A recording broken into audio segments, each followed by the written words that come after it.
আসসালামু আলাইকুম রহমতুল্লাহ। প্রিয় শিক্ষার্থী বন্ধুরা, আশা করি সবাই ভালো আছো।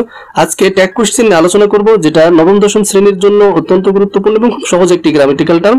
আর আজকের এই ভিডিওতে আমি মাত্র 3টি স্টেপের মাধ্যমে তোমাদের সম্পূর্ণ ট্যাগ কোশ্চেন সম্পূর্ণ ক্লিয়ার করে দেওয়ার চেষ্টা করব এবং ভিডিওর শেষে যে আমি এক্সারসাইজের মাধ্যমে এই নিয়মগুলোই সুন্দরভাবে আরো বুঝিয়ে দেবো। তোমরা অবশ্যই ভিডিওটি শেষ পর্যন্ত দেখবে। Welcome to Head Star Academy. Tag question কি? ট্যাগ কোশ্চেন হচ্ছে ট্যাগ শব্দের অর্থ জুড়ে দেওয়া। কথা বলার সময় সেন্টেন্সের শেষে যে একটি সমার্থক সূচক প্রশ্ন সংযোগ করা হয় তাকেই ট্যাগ বলা হয়। ট্যাগ কোশ্চেন কিভাবে গঠন করা যায়? ট্যাগ কোশ্চেন গঠন করার টেকনিকে স্টেপ 1 আমি আগেই বলছি 3টা স্টেপ দেখাবো। স্টেপ 1 এ তোমরা সেন্টেন্সের ভিতরে অক্সিলারি ভার্ব কোনগুলা?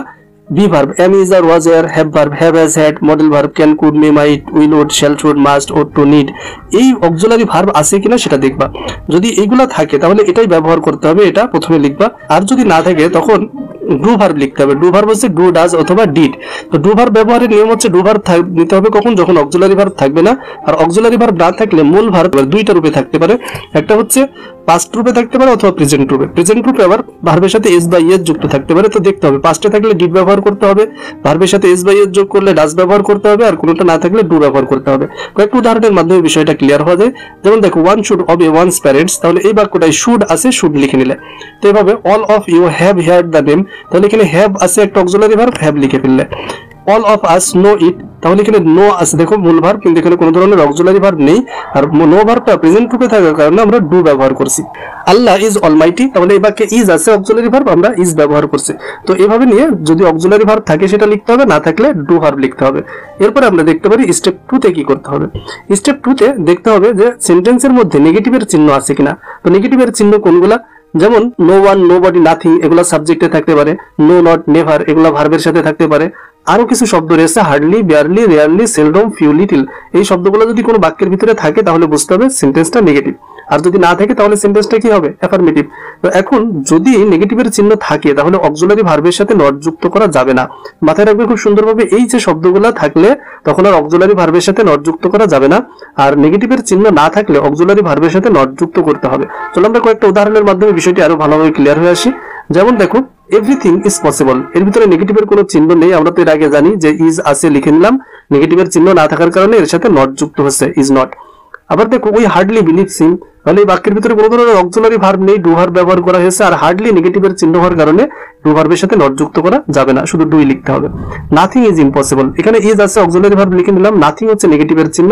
তো নেগেটিভের চিহ্ন থাকার কারণে আমরা এখানে কি করতে পারছি না? নট যুক্ত করা যাবে না, এখানে শুধু ইজ হবে।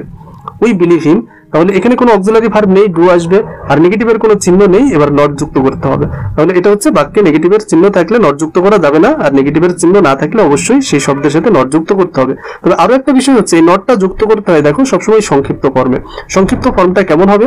যেমন দেখো, যে ইজ নট সংক্ষেপে isn't, ought not weren't, are not aren't, were not weren't, এভাবে সংক্ষিপ্ত আকারে। তোমরা এই শখটা সুন্দরভাবে একটু দেখে নিবা। জাস্ট তার সাথে নটের ওটা বাদ দিয়ে শুধু মাঝে একটা অ্যাপোস্ট্রোফ টি যুক্ত করে দিতে হয় একসাথে। কিন্তু কিছু আছে ব্যতিক্রম, এগুলো একটু সুন্দরভাবে মাথায় রাখবা। এম নট কে আরেন্ট অথবা এইন্ট লেখা হয়, আরেন্ট অথবা এইন্ট। ক্যান নট কে ক্যান্ট, উইল নট কে ওন্ট, শ্যাল নট কে শ্যান্ট, মে নট কে মাইটেন। তাহলে এইগুলো একটু ব্যতিক্রম, এগুলো সুন্দরভাবে মুখস্থ করবো, আর বাদ বাকিগুলো সব একই রকম। তাহলে নট যুক্ত করতে হবে সবসময় সংক্ষিপ্ত ফর্মে। স্টেপ 3, স্টেপ 3 তে আমরা দেখবো যে সাবজেক্ট হিসেবে সর্বদাই প্রোনাউন বসবে। আমরা তো বিভার ব্যবহার নট দেখলাম, আর সাবজেক্ট হিসেবে সর্বদাই প্রোনাউন বসবে। এখন যদি প্রোনাউন থাকে, প্রোনাউন কোনগুলো আছে? I, we, you, he, she, they, it, এর সাথে দেয়ার বসতে পারে। তো এই প্রোনাউন গুলো যদি বাক্যের ভিতরে সাবজেক্টে থাকে তাহলে সেটা বসিয়ে দিবা, কিন্তু যদি না থাকে তাহলে তোমাদেরকে প্রোনাউন ব্যবহার করতে হবে। তো নাউনের পরিবর্তে শুধুমাত্র 4টা প্রোনাউন বসে, সেটা হচ্ছে হি, সি, দে, ইট। যে প্রোনাউন অবশ্যই নাউনের পরিবর্তে ব্যবহার হয়। এখন প্রথম প্রশ্ন হচ্ছে, নাউনটা সিঙ্গুলার নাকি প্লুরাল? এখন পারসন বা নন পারসন যাই হোক, নাউনটা যদি প্লুরাল হয় তাহলে আর কোনো প্রশ্ন হবে না, দে বসে যাবে। যেমন দেখো, Rasel and Maruf are two brothers, aren't they? তাহলে রাসেল এন্ড মারুফের পরিবর্তে এখানে কি দে বসে গেল। আবার বার্ডস ক্যান ফ্লাই, বার্ডস এটা যদিও পারসন না, কোনো ব্যক্তি না, তারপরে প্লুরাল হওয়ার কারণে আমরা এখানে কি লিখছি? Can not they. তাহলে এখন নাউন যদি প্লুরাল হয় আর কোনো প্রশ্ন নেই, কিন্তু সিঙ্গুলার হলে প্রশ্ন আছে। তো প্রশ্নটা কি? সেটা ব্যক্তি না বস্তু, মানে পারসন নাকি এটা নন পারসন, খেয়াল করতে হবে।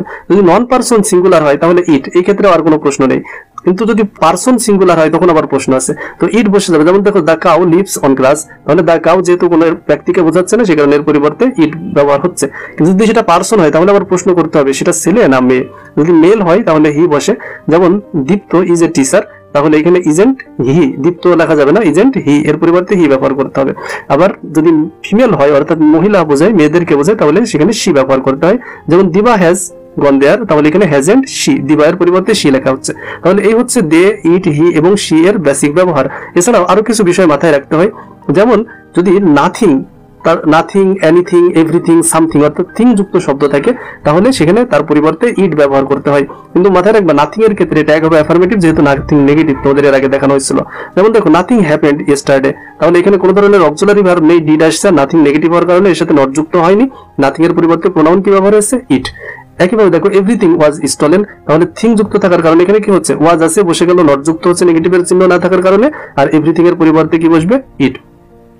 Something is better than nothing, তাহলে something isn't it.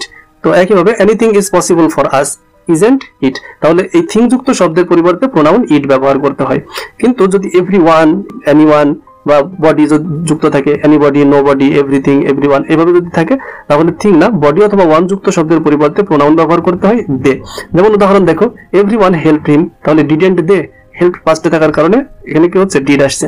None can help us, তাহলে নান নেগেটিভের চিহ্ন, শুধু ক্যান বসবে, আর নানের পরিবর্তে দে, নট যুক্ত করা যাবে না। Nobody went there, did they, তাহলে নোবডি হচ্ছে এটা, এর পরিবর্তে দে ব্যবহার হয়েছে, ওয়েন্ট পাস্ট আছে সে কারণে ডিড ব্যবহার হয়েছে। No one believes a liar, এই জায়গাটাই খেয়াল করো, দেখো দে এর সাথে কি কোনো ডাজ বসে, ভার্বের সাথে এস বাই এস থাকলে কিন্তু ডাজ হওয়ার কথা, কিন্তু এখানে হবে না, কারণ নো ওয়ান এর পরিবর্তে প্রোনাউন আসছে দে, আর দে এর সাথে মিল রেখে ডু ব্যবহার করতে হবে। এম ইজ আর থাকলে আর ব্যবহার করতে হবে, ওয়াজ আর থাকলে ওয়ার ব্যবহার করতে হবে, ওয়াজ ব্যবহার করা যাবে না।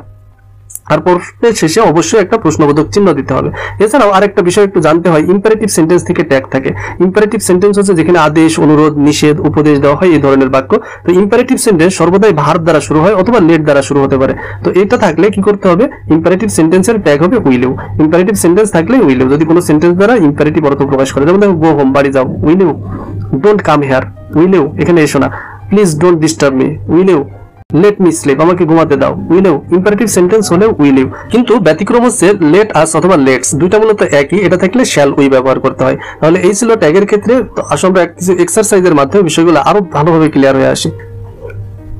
যেমন দেখো নাথিং ইজ ইম্পসিবল, এর ট্যাগ কি হবে, তাহলে এখানে ইজ আছে বসে যাবে, আর নাথিং এর পরিবর্তে কি বসে, ইট বসে। নাথিং নেগেটিভ চিহ্ন হওয়ার কারণে এর সাথে নট যুক্ত করা যাবে না, তাহলে কি হবে, is it. I think everybody knows it, তাহলে এই বাক্যে দেখো দুইটা সাবজেক্ট ভার্ব আছে, যদি কোনো কনজাংশন না থাকে তাহলে পরেরটা নিয়ে ট্যাগ করতে হয়। তাহলে এভরিবডি নোস ইট, দেখো আমরা জানি নোস ভার্বের সাথে এস থাকার কারণে ডাজ হওয়ার কথা, কিন্তু এভরিবডি পরিবর্তে দে বসে, ডাজ দে তো আর হয় না, সে কারণে কি লিখতে হবে, ডু। আর নেগেটিভের কোনো চিহ্ন না থাকার কারণে ডোন্ট, আর এভরিবডির পরিবর্তে they, don't they. The ideal always lag behind, তাহলে এখানে দ্য আইডিয়াল অ্যাডজেক্টিভের আগে দি থাকলে সেটা প্লুরাল নাউন হয়ে যায়, আর লেগ বিহাইন্ড তাহলে এর পরিবর্তে কি হবে, ডোন্ট দে। লেটস মোটিভেট, তাহলে লেটস আছে শ্যালই, এখানে আর কোনো চিন্তা ভাবনা করা লাগবে না। মোটিভেশন সেলডম গোজ, দেখো এখানে গোজ আছে, ডাজ আসবে, সেলডম নেগেটিভের চিহ্ন, এর সাথে আর নট যুক্ত করা যাবে না, আর মোটিভেশন সিঙ্গুলার হওয়ার কারণে ইট বসবে, তাহলে does it. Congratulation, you have made an excellent result, তাহলে এই যে ইউ হ্যাভ আছে বসে যাবে, এর ভিতরে নেগেটিভের চিহ্ন নেই, নট যুক্ত হবে, হ্যাভেন্ট, আর সাবজেক্টে ইউ আছে বসে যাবে, কোনো ঝামেলা নেই, haven't you. Thanks, but my parents and teachers also deserve the credit, তাহলে এখানে সাবজেক্টে my parents and teachers plural আছে, এর পরিবর্তে দে আসবে, ডিজার্ভ কোনো অক্সিলারি ভার্ব নেই, ডু আসবে, তাহলে কেমন হবে, don't they. We ought to remain grateful to them, তাহলে ought to মডেল ভার্ব, আউটেন্ড বসে যাবে, সাবজেক্টে প্রোনাউন আছে, কোনো ঝামেলা নেই, ওটেন্ট উই। একইভাবে ইউ স্টাডিয়েট হার্ড, স্টাডিয়েট পাস্টে থাকার কারণে ডিড বসবে, আর সাবজেক্টে প্রোনাউন আছে, ইউ বসে যাবে, নেগেটিভের চিহ্ন নেই, নট যুক্ত হবে, তাহলে কেমন হবে, didn't you. It is our duty to study in disciplined way, তাহলে ইজ আছে বসে যাবে, প্রোনাউন ইট আছে সেটাও বসে যাবে, আর নেগেটিভের কোনো চিহ্ন নেই, ইজের সাথে নট যুক্ত করতে হবে, তাহলে কেমন হবে, ইজেন্ট ইট। তো বন্ধুরা আশা করি তোমরা ট্যাগ এর নিয়মটা বুঝতে পারছো। তোমরা পরীক্ষার খাতায় অবশ্যই ট্যাগের প্রশ্নটা তুলে একটা কমা দিয়ে ট্যাগটা করবা, ট্যাগের নিচে অবশ্যই আন্ডারলাইন দিবা, আর হ্যাঁ প্রশ্নবোধক চিহ্ন দিতে যেন কোনোভাবেই ভুল না হয়।